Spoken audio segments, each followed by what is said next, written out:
नमस्कार। संसदीय समितियों के रिपोर्ट पर हमारे खास कार्यक्रम कमेटी रिपोर्ट में आपका स्वागत है। मैं हूं सूरज मोहन झा। शिक्षा किसी भी राष्ट्र के निर्माण में महत्वपूर्ण भूमिका निभाती है। वर्तमान परिदृश्य में रोजगार और नई वैश्विक चुनौतियों को देखते हुए संसद की शिक्षा संबंधी समिति ने स्कूली पाठ्य पुस्तकों में सुधार को लेकर अपनी रिपोर्ट संसद में पेश की। संसदीय समिति ने अपनी पड़ताल में न सिर्फ सभी पहलुओं की समीक्षा की, बल्कि इसके प्रभावी क्रियान्वयन के लिए महत्वपूर्ण सुझाव भी दिए हैं।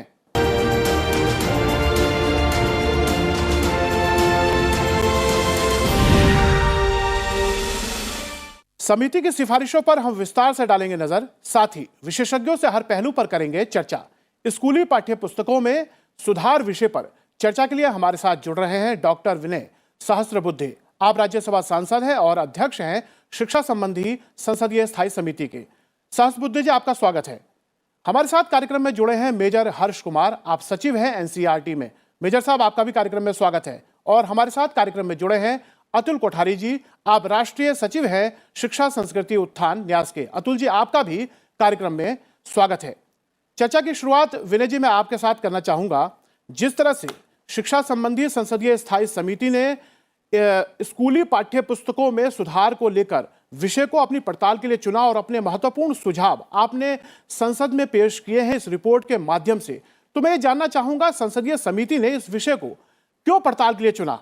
समितियों की जो कार्य पद्धति रहती है उसमें समिति के सभी माननीय सदस्य विचार विमर्श के आधार पर बहस करते हुए समिति की कार्यपत्रिका कार्यसूची तैयार करते हैं। तो समिति की कार्यसूची जब तैयार हो रही थी तब ये सुझाव आए कि इसकी चर्चा करनी चाहिए। उसका एक प्रासंगिक महत्व भी था, क्योंकि हमारी समिति ने ये काम 2020 के सितंबर अक्टूबर के बाद शुरू किया, और जैसे कि हम सब जानते हैं कि 2020 के जुलाई अगस्त में भारत सरकार ने राष्ट्रीय शिक्षा नीति का नया प्रारूप एक दृष्टि से स्वीकार कर लिया। तो जब नई राष्ट्रीय शिक्षा नीति आई है तो उसके आलोक में नए पाठ्यक्रमों का बनना और पाठ्यक्रमों के संदर्भ में फिर पाठ्य पुस्तकों का बनना, ये एक स्वाभाविक उसकी तार्किक परिणति है। और उसको देखते हुए समिति ने ये उचित माना कि यही समय है हम पाठ्य पुस्तकों के विषय वस्तु के बारे में, उनकी प्रस्तुति के बारे में एक बार नए सिरे से निगाह डाले, विचार विमर्श करें, अपनी रिपोर्ट माननीय संसद को प्रस्तुत करें। संसदीय समिति ने अपनी रिपोर्ट में सुझाव दिया है कि एनसीईआरटी और एससीईआरटी की पाठ्य पुस्तकों में संविधान के 8वीं अनुसूची में दर्ज सभी भाषाओं में उन पाठ्य पुस्तकों को छापना चाहिए। इसके अतिरिक्त स्थानीय भाषाओं का जो 8वीं अनुसूची का हिस्सा नहीं है, उनको भी पाठ्य पुस्तकों में जगह देने के प्रयास करने चाहिए। मेजर साहब, जिस तरह से संसदीय समिति ने आप एनसीईआरटी और राज्य की जो पाठ्य पुस्तकें छापते हैं एससीईआरटी, उनको सुझाव दिया है जो स्थानीय भाषाएं हैं, भारतीय भाषाएं हैं, उनमें पाठ्य पुस्तकों में उनको अहम जगह मिलनी चाहिए। उसके अलावा और भी जो स्थानीय भाषाएं या बोलियां हैं जो हमारी 8वीं अनुसूची में शामिल नहीं है लेकिन हमारे समाज का एक महत्वपूर्ण हिस्सा है, उनको भी जगह मिलनी चाहिए। हमने देखा था जो नई शिक्षा नीति है उसमें भी यह बात कही गई है। आप किस तरह से देखते हैं इसे? देखिए, अगर आप इस रिपोर्ट के 12वें और 13वें पन्ने को देखेंगे तो इसमें जो माननीय समिति ने सुझाव दिया है और जो राष्ट्रीय शिक्षा नीति के आलोक में ये चीजें रखी जा रही हैं, स्टीयरिंग कमेटी का गठन किया जा चुका है, फोकस ग्रुप इस पे बनाए जा चुके हैं और निरंतर इस पर कार्य चल रहा है। शिक्षा नीति के आलोक में इसको देखा गया कि हमारी जो भाषाएं हैं, इतनी भिन्न भिन्न बोलियां और भाषाएं हैं जिनको कि एक जो जगह दिया जाना चाहिए, जो नायकों को जो जगह दिया जाना चाहिए, वो शायद कहीं मिसिंग था। तो इस समिति ने जो अपने सुझाव दिए हैं, चाहे आप पृष्ठ नंबर 12-13 देखें या पृष्ठ संख्या 52-53 देखें, उसमें समिति ने बहुत अच्छी तरह से सुझाव दिया है कि क्या क्या हमें करना है। तो उसके आलोक में ये किया जाना बहुत जरूरी था और इस जरूरी कदम की तरफ हम आगे बढ़ रहे हैं।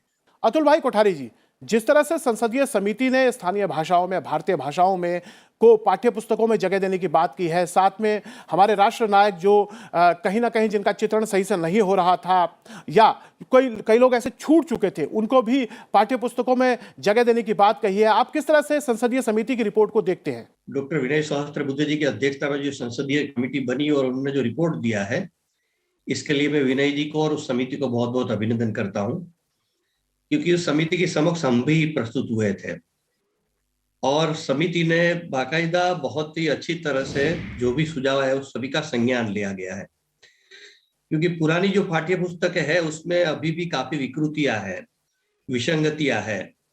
हमारे राष्ट्रीय महापुरुषों को जो स्थान देना चाहिए वो बिल्कुल नहीं दिया गया है और जिन्होंने देश विरोधी या देश के खिलाफ जो काम किया, आक्रामक थे, उन लोगों का वर्णन कुछ अलग ढंग से किया गया है और इस सारी बातों को संशोधित करना चाहिए। ऐसा समिति ने जो सुझाव दिया है वो बहुत महत्वपूर्ण है और शिक्षा नीति में भी ये बात आ गया है।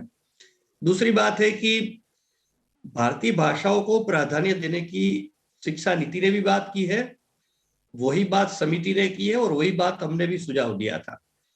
क्योंकि हमारे यहाँ स्वतंत्र भारत के 75 वर्षगांठ मना रहे हैं, अमृत महोत्सव मना रहे हैं, लेकिन आज भी हमारे यहाँ प्राथमिकता अंग्रेजी को ही दी जाती है। हमने तो यहाँ तक सुझाव दिया है एनसीईआरटी को और इस समिति को दिया था कि अभी भी सारे पाठ्यक्रम पाठ्य पुस्तकें पहले अंग्रेजी में बनती है और फिर इसका अनुवाद होता है। तो अनुवाद के कारण बहुत बड़ी समस्या आती है भारतीय भाषाओं में, हिंदी में। तो पहले आप हिंदी में पुस्तक तैयार होनी चाहिए, बाद में इसका अनुवाद होना चाहिए। ये प्रक्रिया प्रारंभ करने की भी आवश्यकता है जी। और सभी भारतीय भाषाओं में कम से कम 22 भाषाओं में तो पुस्तकें बननी चाहिए। इसके अतिरिक्त कई भाषाएं ऐसी है कि जिसमें बोलने वाले, समझने वाले, व्यवहार में लाने वाले भाषा को ऐसे लाखों लाखों लोग जिस भाषा के उस प्रमुख भाषाओं को भी इसमें प्राथमिकता प्राधान्य देना चाहिए जी। वो भी शिक्षा नीति ने इस बात को भी स्वीकार किया है। बिल्कुल।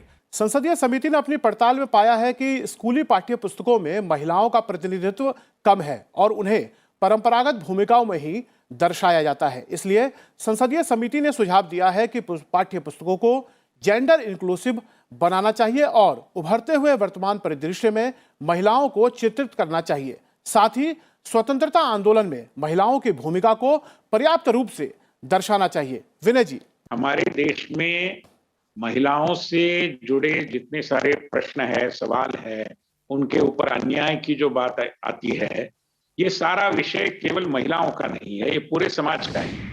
और इसलिए जरूरी है कि पुरुष की जो पारंपरिक मानसिकता है उसमें परिवर्तन होना चाहिए और वो परिवर्तन का रास्ता स्कूली टेक्स्ट बुक्स के माध्यम से भी जाता है। जो कुछ महीने पहले समाचार पत्रों में ही और सोशल मीडिया में चर्चा हुई थी, शायद एनसीईआरटी की किसी अभी की या शायद अभी नहीं होगी, ऐसी किसी किताब में एक कविता थी कि 6 साल की छोकरी माथे पे ले टोकरी, और इस तरीके से एक काव्य उसमें था। अभी लोगों की आपत्ति थी और वो सही पाई हमने कि इस तरीके से छोकरी शब्द का उपयोग करना, फिर माथे पे ले टोकरी करके फिर उसका जो एक बाल श्रमिक के रूप में उसकी प्रस्तुति होना, ये सारा अनुचित है और इसलिए इसको टालना चाहिए, ये नहीं करना चाहिए। तो इस तरीके के, मतलब ये तो एक बहुत छोटा उदाहरण है, मैं मानता हूं कि एनसीईआरटी ने उसको जरूर सुधारा भी होगा, मगर सवाल ये है कि हमारे पाठ्य पुस्तकों में जो पाठ हम सम्मिलित करते हैं उसका एक जेंडर ऑडिट भी जरूर होना चाहिए और वो किस पद्धति से स्त्री पुरुष समानता और हमारी परिवार नाम की जो संस्था है, कुटुंब संस्था, उसको और अधिक बल देने की दिशा में अग्रसर हो पाएगा, उससे होने वाला संस्कार, इसकी चिंता करनी चाहिए। ये हमने बात पाई और उसी के संदर्भ में यहाँ पर रिपोर्ट में हमने अनुशंसाएं दी। दूसरी बात महत्वपूर्ण है कि महिलाओं ने हमारे देश के स्वाधीनता संग्राम में बहुत महत्वपूर्ण भूमिकाएं निभाई है। महात्मा गांधी जी के आंदोलन में, मतलब उनके नेतृत्व में जो आंदोलन के प्रयास हुए, चाहे क्विट इंडिया मूवमेंट हो या और कुछ हो, उसमें भी महिलाओं की भागीदारी बहुत उल्लेखनीय थी और जो क्रांतिकारक थे उनमें भी कई सारी महिलाएं थी। फिर उसके पहले की अगर इतिहास के पन्नों को हम उल्टे तो रानी कित्तूर चन्नम्मा है, झलकारी बाई है, महारानी झांसी लक्ष्मीबाई है, वहां पर असम में कनकलता नाम की एक स्वाधीनता सेनानी, एक युवती, और जिसने किस पद्धति से काम किया वो भी हम जानते हैं। चांद बीबी नाम की एक रानी थी कि जिसने परचक्र को थोपने के लिए किस पद्धति से प्रयास किए, ये भी है। तो रानी माँ गाइडिंगलू है हमारे नागालैंड की बहुत वीर महिला, जो स्वाधीनता संग्राम में बहुत महत्वपूर्ण भूमिका वहां रहते हुए निभाई थी, कोहिमा में। तो इन सारी महिला नेत्रियों का उचित उल्लेख हमारे स्वाधीनता संग्राम के इतिहास में होना चाहिए, यह हमने आग्रहपूर्वक कहा है, क्योंकि महिलाओं की भूमिका केवल वो 50% है, वहां तक सीमित नहीं थी। घर के पुरुष स्वाधीनता संग्राम में अगर सहभागी होते थे तो निश्चिंत होकर इसलिए हो सकते थे कि पूरे घर का जो दायित्व है उनके घर की महिलाएं निभा रही है। ये भी हम मानते हैं कि इसका भी एक आकलन बनना जरूरी है। बिल्कुल। संसदीय समिति ने अपनी रिपोर्ट में पाया है कि इतिहास की पाठ्य पुस्तकों में कई ऐतिहासिक शख्सियतों और स्वतंत्रता सेनानियों को गलत तरीके से अपराधियों के रूप में चित्रित किया गया। संसदीय समिति ने सुझाव दिया है कि इतिहास की पाठ्य पुस्तकों को नए तरीके से अपडेट करना चाहिए और बेहतर शिक्षा के लिए नई तकनीकों को अपनाना चाहिए। मेजर हर्ष, आप क्या कहना चाहेंगे समिति के इन सुझावों पर? महिलाओं के योगदान की जहां तक बात है तो रानी झांसी रेजिमेंट उस समय सुभाष जी के उसमें बनी थी नेतृत्व में, और महिलाओं ने इसमें बढ़ चढ़ के हिस्सा लिया था और इसमें उनको रानी कहा जाता था। और उन्होंने कई फ्रंट पे ब्रिटिश सेना को 3-3, 4-4 घंटे तक रोका था। इसका भी उल्लेख मिलता है और इस पे एक बहुत अच्छी पुस्तक भी आ रही है प्रोफेसर कपिल कुमार जी की। और इस पे आप ये समझिए कि इन सारी चीजों का हमारे इतिहास में कोई जगह नहीं है। और आज की डेट में महिलाओं को भारतीय सेना में एंट्री दी गई है अभी 1-2 वर्षों से, लेकिन यह 1941-42 की बात है जब महिलाओं ने इसमें बढ़ चढ़ के हिस्सा लिया और 15-15, 16-16 साल की कन्याओं ने और महिलाओं ने हिस्सा लिया। हमारे यहाँ तो कहा ही जाता है यत्र नारी पूज्यन्ते रमन्ते तत्र देवता। और चाहे राष्ट्रीय शिक्षा नीति हो और ये संसदीय समिति की रिपोर्ट हो, यह सब मैंने बताया कि ये स्टीयरिंग कमेटी के सामने, फोकस ग्रुप के सामने एक मार्गदर्शिका का काम करेंगे कि इसमें जो जो चीजें दी गई हैं उन पे इतना अन्वेषण करने के बाद समिति ने निकाला है। माननीय अतुल जी भाई कोठारी ने इनका भी आप सुझाव देखिए तो इनका सुझाव पूरी राष्ट्रीय शिक्षा नीति में कई जगह परिलक्षित होता है। तो ये सब बातें निश्चित रूप से आने वाले समय में एक बहुत ही पॉजिटिव वाइब्रेंट पैदा करेंगी। बच्चों के दिमाग में एक नया परिवार के बारे में या समाज के बारे में एक सकारात्मक और अपने देश के बारे में एक सकारात्मक सोच का निर्माण करेंगी। एक राष्ट्रीयता की नई भावना का उदय होगा, जिससे कि हमें हर एक व्यक्ति, हर एक बच्चा कल को एक जिम्मेदार नागरिक बनेगा इस देश में। अतुल भाई कोठारी जी, आपके भी सुझाव संसदीय समिति ने लिए थे इस महत्वपूर्ण सुझाव पे कि महिलाओं की का चित्रण सही से होना चाहिए, वर्तमान परिदृश्य के हिसाब से उनको पाठ्य पुस्तकों में जगह मिलनी चाहिए और जिन महानायकों को, महापुरुषों को जगह नहीं दी गई है इतिहास में, उनको भी जगह देनी चाहिए। आप क्या कहेंगे? बिल्कुल ठीक बात है, क्योंकि महिलाओं को स्थान देने के बदले पुरानी पुस्तकों में महिलाओं को अपमानित किया गया था। जैसे लिखा गया है, झांसी में रानी को आम जनता के दबाव में बगावत का नेतृत्व संभालना पड़ा। ये इतिहास की, भारतीय इतिहास के कुछ विषय 3 पुस्तक में लिखा गया है। इसलिए संसदीय समिति की सुझाव है बहुत महत्वपूर्ण है। और मैंने पहले भी कहा कि शिक्षा नीति में भी ये सारी बातें भी आ गई है। इसलिए अभी आगे क्या करना है उस दिशा मुझे लगता है हमने विचार करने की आवश्यकता है जी। कि आगे जो नई पाठ्य पुस्तकें बनना प्रारंभ हुआ है एनसीईआरटी में, उसकी दिशा ठीक ढंग से सुनिश्चित हो, उस दृष्टि से क्या क्या बातें इस पुस्तकों में आनी चाहिए। जो राष्ट्रीय शिक्षा नीति ने भी कहा है, संसदीय समिति ने भी जो बातें कही है, और हम जैसे अनेक लोगों ने, देश भर के लोगों ने भी ऐसे सुझाव दिए हैं। इन सबका समावेश करके नई पाठ्य पुस्तकें किस दिशा में बने, मुझे लगता है कि उस दिशा में सोच प्रारंभ करनी चाहिए। बिल्कुल।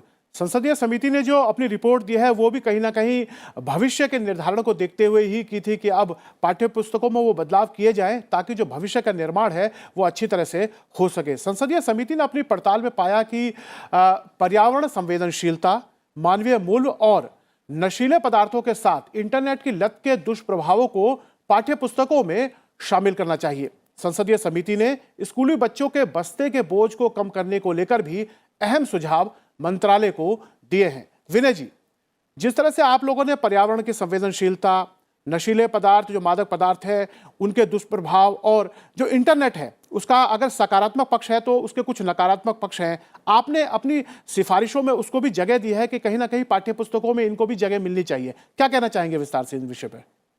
फिर निश्चित रूप में, क्योंकि क्या है कि नए जमाने की जो नई जीवन शैली और नई जीवन शैली में नई प्रौद्योगिकी और विशेष रूप में सूचना प्रौद्योगिकी का समावेश स्वाभाविक रूप में होता है, वो हमारे जीवन का एक अहम अंग बन गया है।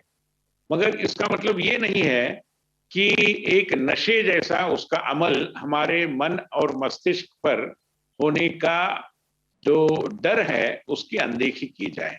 आज हम देखते हैं कि 2-2.5 साल के बच्चे को भी माता पिता वो अपनी बात को माने, खाना खाए या जो चाहते हैं वैसे करे, इसलिए अगर कोई उसको लुभावन के रूप में बताते हैं, कोई इंसेंटिव देते हैं, तो वो होता है इंटरनेट को एक्सेस, चाहे स्मार्टफोन पे हो, चाहे आईपैड पे हो या कहीं भी हो।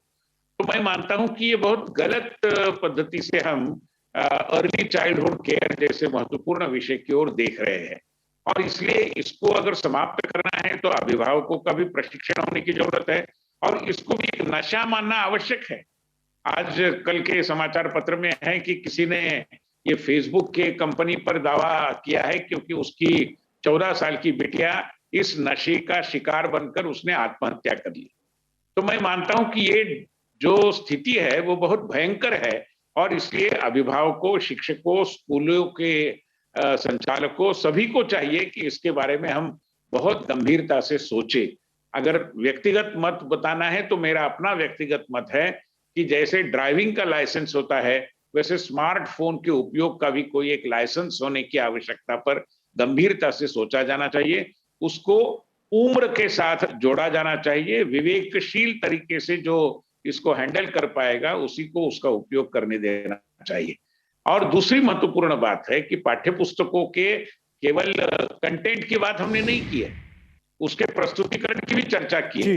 महाराष्ट्र में जब पिछली सरकार थी तो उन्होंने एक बहुत महत्वपूर्ण प्रयोग किया था कि एक कक्षा के एक पाठ्य पुस्तक में अगर पूरे साल का पाठ्यक्रम होता है और उसको 10 विषयों के 10 पाठ्य पुस्तक ले जाने पड़ते हैं, उसके बजाय अगर 3-3 महीने का सारे विषयों का एक पाठ्य पुस्तक हम करते हैं तो उसके और उसका जो बोझ है पीठ पर, वो बस्ते का बोझ वो निश्चित रूप में कम हो जाएगा, आसानी से वो पढ़ पाएगा और न मन पर बोझ रहेगा न उसके पीठ पर बोझ। मेजर हर्ष, जिस तरह से संसदीय समिति ने पर्यावरण संवेदनशीलता जैसे महत्वपूर्ण विषय को भी पाठ्य पुस्तकों में प्रमुखता से जगह देने की बात कही है, हम देखते हैं जलवायु परिवर्तन एक ज्वलंत मुद्दा पूरे वैश्विक मंच पे इस समय है, उसके साथ में बस्ते का बोझ जो है वो भी कम किया जाए जैसे महत्वपूर्ण सुझाव दिए गए हैं। एनसीईआरटी किस तरह से इन सभी सुझावों पे काम कर रहा है? एनसीईआरटी में अगर आप देखें तो पुस्तक का जो निर्माण की प्रक्रिया है वो इस बात पे अभी ध्यान, जैसे पाठ्यचर्या का निर्माण हो रहा है उसके बाद फिर पुस्तक के उसका निर्माण होगा तो उसमें इन बातों का बिल्कुल समावेश किया जाएगा और अलग से पर्यावरण न डाल करके जो हमारे पुस्तक निर्माता है, जो सोचने वाले हैं पाठ्यचर्या का, वो हर एक विषय में कुछ को इसको इस प्रकार से डालेंगे कि कुछ ही अलग से पुस्तक डालने की जरूरत आपको नहीं पड़ेगी और इस पे कार्य चल रहा है। इसके अलावा जो भी बातें सर ने बताई हैं कि जैसे मॉरल वैल्यूज और एथिक्स की बात है, ये भी जो है चरित्र निर्माण की बात है, ये सारी बातों का समावेश पुस्तक में किया जाना बहुत जरूरी है निश्चित रूप से, और इसको किया भी जाएगा राष्ट्रीय शिक्षा नीति के आलोक में। और ये दो दिग्दर्शिका जो हमें प्राप्त हुई है संसदीय समिति की उसके हिसाब से। और उसके अलावा आपको एक बात और बताऊं कि जो सर ने बताया कि इंफॉर्मेशन टेक्नोलॉजी का इस्तेमाल, उसका किस प्रकार से समावेश किया जाना है। और ये चूंकि इस महामारी के प्रकोप के कारण अभी थोड़ी सी दिशा शिक्षा की बदली है कि उसमें आईटी का समावेश होना जरूरी हो गया है और एक ब्लेंडेड मोड ऑफ एजुकेशन की बात हो रही है और जो कि करनी भी पड़ेगी क्योंकि 2 साल से बच्चे स्कूल नहीं गए हैं लगातार। तो इन सब के लिए भी एनसीईआरटी ने एक निर्देशिका तैयार की थी, और ये महामारी के पहले फेज के दौरान ही तैयार करी गई थी। दूसरे फेज के दौरान इसको रिवाइज भी किया गया। पेरेंट्स के लिए भी एक दिग्दर्शिका तैयार करी गई है, टीचर्स के लिए तैयार करी गई है, और बच्चों के लिए कि कितना स्क्रीन टाइम उनका होना चाहिए, और क्या क्या चीजें स्क्रीन पे होनी चाहिए, और क्या चीजें ऑफलाइन क्लासेस, यानी एक 1-to-1 जो क्लासेस रहता है, फेस टू फेस का देखिए कोई ऑल्टरनेटिव नहीं है। लेकिन ये जरूरी हमें देखना पड़ेगा कि इंटरनेट को इस प्रकार से ना इस्तेमाल किया जाए कि बच्चे का शब्दकोश, बच्चे की लेखन क्षमता, बोलने की क्षमता, सोचने की क्षमता जो सारी प्रभावित हो रही है, उस पर भी विचार किया जा रहा है, और इस पे एक निर्देशिका बनाई गई है, और इस पे कई वीडियोस भी एनसीईआरटी ने बनाए हैं जो कि उपलब्ध हैं। बच्चों की काउंसलिंग के लिए 24 घंटे काउंसलिंग का भी भारत सरकार के निर्देश के अंदर तैयार किया गया था, और वो अभी भी जारी है। और बच्चों को किस प्रकार से इसमें स्ट्रेस आया, उसको भी दूर करने के उपाय का एक कार्यक्रम यहाँ पे लगातार चल रहा है। फ्री ऑनलाइन इसकी सेवा चल रही है। तो इस प्रकार से हम देख रहे हैं कि सकारात्मक बदलाव आता जा रहा है, लेकिन हमको इस पे लगातार, जैसे माननीय अतुल जी भाई साहब ने कहा, कि इस पे हमें लगातार अब ये देखना है कि ये कार्य क्रियान्वित होता रहे, और एक अपना एक स्वरूप जल्दी से जल्दी ये ले। बिल्कुल।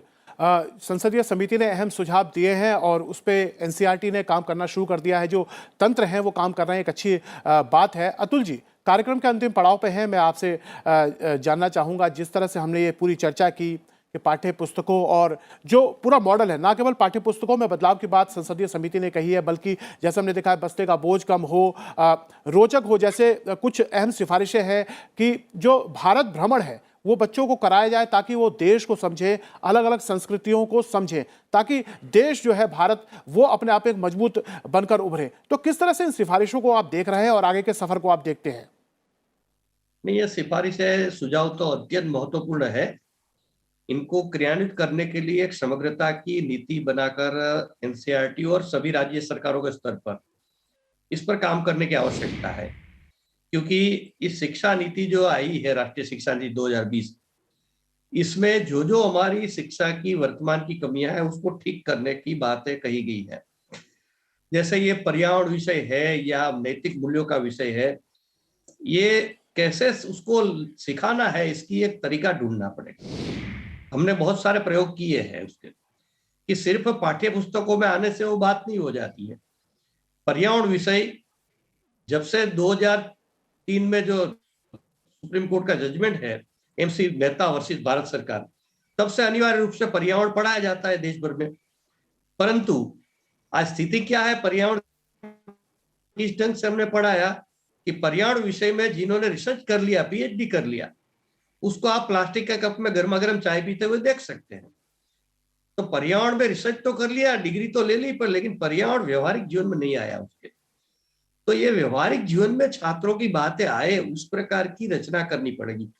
और इसलिए इस नीति ने भी कहा है कि पाठ्य पुस्तकों में व्यवहारिकता है। आज मात्र सैद्धांतिक रूप से हम पढ़ा रहे हैं, तो इस दृष्टि से हर विषय के बारे में व्यवहारिकता कैसे आई है इसकी बात कही है।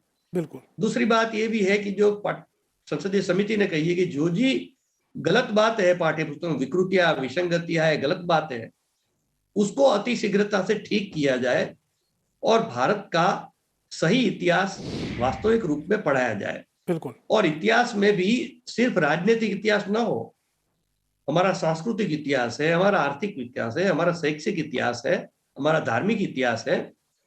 तो इतिहास की एक समग्र दृष्टि होनी चाहिए। इस प्रकार भौगोलिक क्षेत्र का भी सभी का प्रतिनिधित्व उसमें होना चाहिए। बिल्कुल। सभी आज की जो पुस्तकें है उसमें पूर्वोत्तर जैसे क्षेत्रों का प्रतिनिधित्व नहीं है, ठीक प्रमाण में संतुलन नहीं है उसमें, तो ये भी संतुलित करना पड़ेगा। बिल्कुल। तो इस प्रकार सभी दृष्टिकोण से एक समग्रता की सोच, जो शिक्षा नीति ने भी समग्रता की बात कही है हर विषय में।